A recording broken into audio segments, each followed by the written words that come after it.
Les chefs ont entamé leur sprint de fin de campagne. Pauline Marois sent qu'un gouvernement majoritaire est à sa portée et elle s'efforce de rallier les troupes souverainistes. Quant à Jean Charest et François Legault, bien, ils se présentent chacun de leur côté comme la seule alternative à un gouvernement péquiste. En fait, ils tentent, Martine, chacun à leur façon, d'éviter la division du vote le 4 septembre prochain. La division du vote, c'est en fait l'enjeu du dernier droit de cette campagne. D'un côté, Jean Charest et François Legault tentent de rallier le vote fédéraliste dans leurs camps respectifs. Et de l'autre, Pauline Marois tente de vaincre les fédéralistes, mais aussi de convaincre les souverainistes de voter pour elle. À ce moment-ci de la campagne, tous les camps sortent l'artillerie lourde.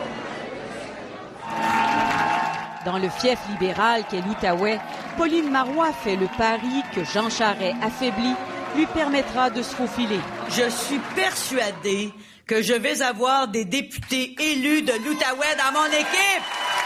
Peut-être, mais ce qui préoccupe surtout la chef péquiste ces jours-ci, c'est de rallier les souverainistes éparpillés. Si le Parti québécois n'obtenait pas une majorité pour nous permettre d'avancer dans la réalisation de ce projet, c'est sûr que ça ferait reculer le projet de souveraineté. Une menace qui vise directement les électeurs de Québec solidaire. Ne pensez pas, dit Pauline Marois, que vous obtiendrez la balance du pouvoir. Vous savez très bien que si nous sommes réellement minoritaires, nous nous ferons attaquer de toutes parts par deux partis fédéralistes à l'Assemblée nationale. Mais pas question pour Québec solidaire de renier ses convictions. Il reste qu'on lui a fait une fleur. Mais comme féministe, est-ce que le 4 septembre au soir, je me réjouirai de voir une femme première ministre au Québec? Bien sûr que oui. Il faut dire qu'à l'autre bout du spectre, la confiance règne. Allez voir ça, là, il va y avoir du monde surpris le 4 au soir.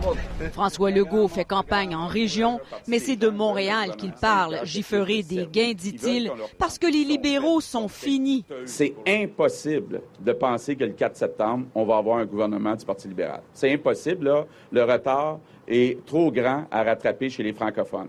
Voilà qui fait presque rigoler le chef libéral. Jean Charest pense plutôt que la CAQ n'est pas un adversaire sérieux. Forcément, la CAQ ne peut pas espérer un résultat qui lui permet d'être une force à l'Assemblée nationale. C'est impossible.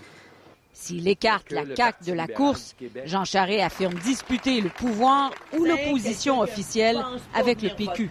Je déraille-tu l'économie du Québec pour faire le référendum à Pauline Marois? Ou est-ce que je vote pour l'économie puis l'emploi?